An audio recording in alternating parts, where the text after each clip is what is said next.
Hello students. आज हम आपके लिए एक नया चैप्टर लेके आए हैं, फिजिक्स से प्रकाश का अपवर्तन।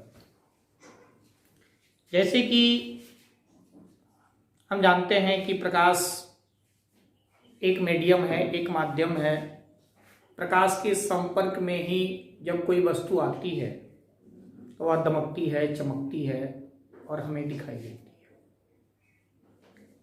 यानी प्रकाश किसी वस्तु को देखने का एक माध्यम है, एक जरिया है।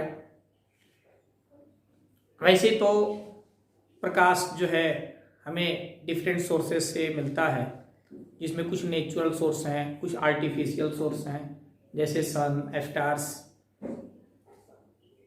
मून, या सब जो नेचुरल सोर्स हैं। आर्टिफिशियल सोर्स जैसे लैंप है या इलेक्ट्रिक बल्ब है, एटसेट्रा।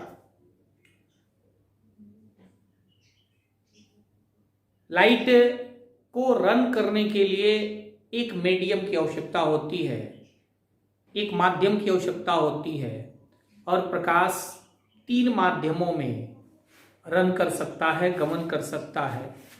उसमें जो ठोस यानी जो सॉलिड मीडियम है वह है ग्लास यानी कांच।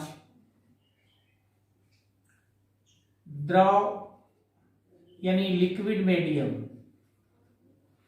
यह है वाटर यानी जल। और तीसरा जो गैसीय माध्यम है यानी एयर, वायु। इन 3 माध्यमों में प्रकाश जो है गमन कर सकता है। वैसे प्रकाशीय माध्यम जो है, प्रकाशीय माध्यम को हम 2 भागों में बांटते हैं। प्रकाशीय माध्यम को 2 वर्गों में बांटा जा सकता है। एक सघन माध्यम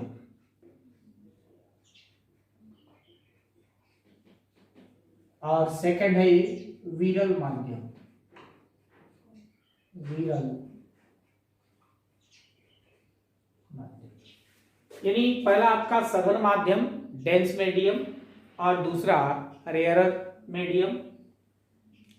वैसे जिस माध्यम में प्रकाश का वेग अधिक होता है वह विरल माध्यम है, रेयरर मीडियम है, और जिस माध्यम में प्रकाश का वेग कम होता है वह सघन माध्यम यानी डेंसर मीडियम कहलाता है। वैसे निर्वात जो है वह सबसे विरल माध्यम होता है।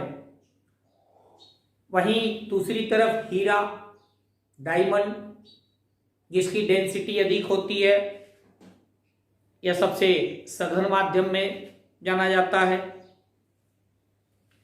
वैसे कांच जल से यानी पानी से सघन और हीरा से विरल माध्यम होता है।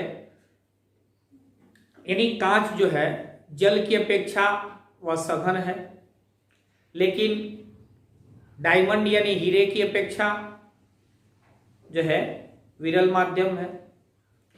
वैसे इन 3 जो माध्यम हैं, सॉलिड यानी ग्लास, लिक्विड यानी वाटर, गैसियस यानी एयर, इन सब में, इन तीनों माध्यमों में प्रकाश का जो वेग है वह अलग अलग होता है। जैसा कि हम जानते हैं कि प्रकाश एक सरल रेखा में तीव्र वेग से गमन करता है। अब तो इनमें इन तीनों या जो तीनों माध्यम हैं, इन तीनों माध्यमों में प्रकाश का वेग अलग अलग होता है। वैसे जो है, जो निर्वात है,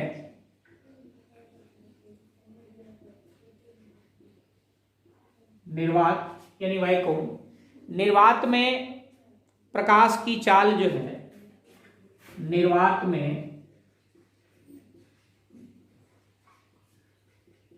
प्रकाश की चाल 3 गुने 10 पे घात 8 3⁸ मीटर पर सेकेंड होता है।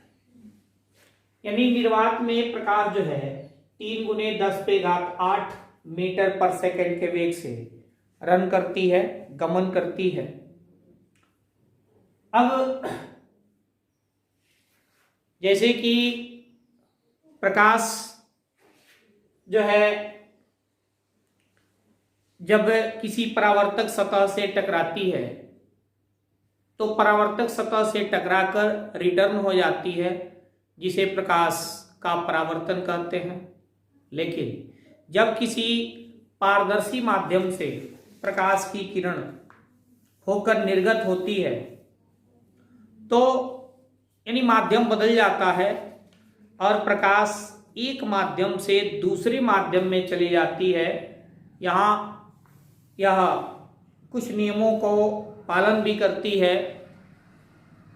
और उन नियमों को पालन करते हुए प्रकाश जब एक माध्यम से दूसरे माध्यम में जाती है तो उस घटना को प्रकाश का अपवर्तन यानी रिफ्रैक्शन ऑफ लाइट कहते हैं। वैसे यानी ऐसे कहा जा सकता है कि माध्यम बदलने से प्रकाश के वेग में जो बदलाव आता है उस बदलाव आने की घटना को ही अपवर्तन कहते हैं। यानी ऐसे कहा जा सकता है कि एक माध्यम से दूसरे माध्यम में जाने पर प्रकाश के वेग में परिवर्तन की घटना प्रकाश का अपवर्तन यानी रिफ्रैक्शन ऑफ लाइट कहलाता है।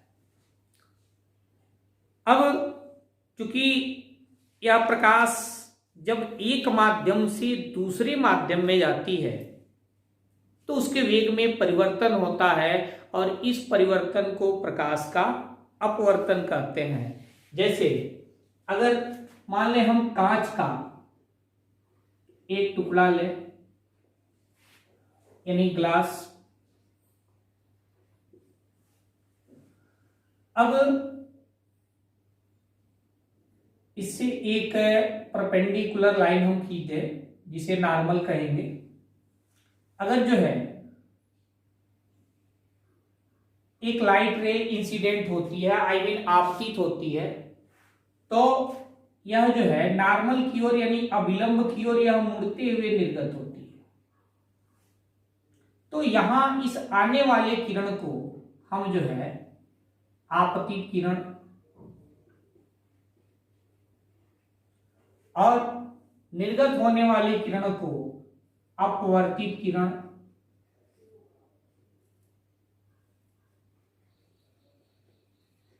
तथा इस सरफेस से जो परपेंडिकुलर लाइन खींचा गया, लंबवत रेखा खींचा गया, उसे हम अभिलंब यानी नॉर्मल करते हैं।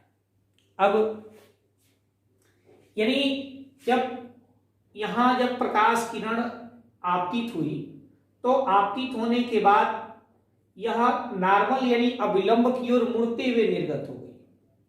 क्यों? क्योंकि यहां जो है क्योंकि जब आपतित हुई तो यहां एयर मीडियम था, फिर वह ग्लास मीडियम में गया यानी गैसीय माध्यम से ठोस माध्यम में गया। गैसीय माध्यम में चूंकि प्रकाश का वेग अधिक होगा, ठोस माध्यम में प्रकाश का वेग घट जाता है और इस तरह से वह किरण जो है अपने मूल पथ से विचलित होते हुए निर्गत होती है और यह पूरी घटना अपवर्तन कहलाती है। वैसे जब प्रकाश की किरण किसी कांच से होकर निर्गत होती है यानी अपवर्तित होती है तो यहां प्रकाश के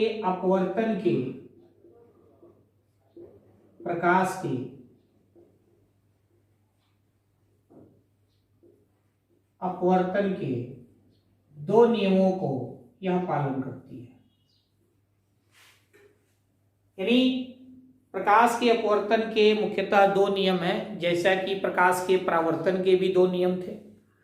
जब प्रकाश किसी परावर्तक सतह से टकराती है तो वह परावर्तित हो जाती है। वहां दो नियम होता है कि आपतित किरण, परावर्तित किरण तथा अभिलंब तीनों एक ही बिंदु पर मिलते हैं तथा एक ही तल में होते हैं। दूसरा नियम है कि आपतन कोण परावर्तन कोण के बराबर होता है, बट हियर यहाँ प्रकाश का अपवर्तन, यहाँ प्रकाश के अपवर्तन के भी दो नियम हैं। पहला नियम है कि आपतित किरण, अपवर्तित किरण तथा अभिलंब तीनों एक ही बिंदु पर मिलते हैं। आपतित किरण, अपवर्तित किरण और अभिलंब यानी इंसिडेंट रे, रिफ्लेक्टेड रे और नॉर्मल मीट्स एट ए डिस्टिंक्ट पॉइंट, तीनों एक ही बिंदु पर मिलते हैं।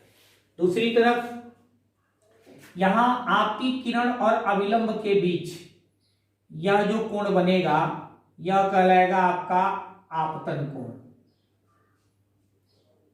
आपतन कोण।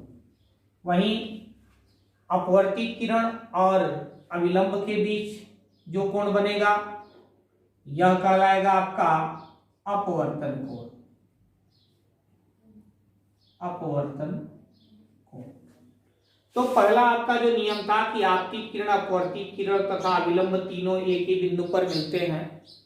दूसरा नियम है कि आपतन कोण परावर्तन कोण के बराबर होता है और आपतन कोण का साइन तथा अपवर्तन कोण के साइन का अनुपात सदैव एक नियतांक होता है, यानी साइन आई। आपतन कोण को आई से निरूपित करते हैं, तो आपतन कोण का साइन और अपवर्तन कोण का साइन, तो अपवर्तन कोण को आर से दिखाते हैं। तो आपतन कोण का साइन और अपवर्तन कोण का साइन का अनुपात हमेशा एक नियतांक होता है, जिसे म्यू से रिप्रेजेंट करते हैं, म्यू से दिखाते हैं। तो इस प्रकार से यह अपवर्तन के दो नियम हो गए। अब हम जो है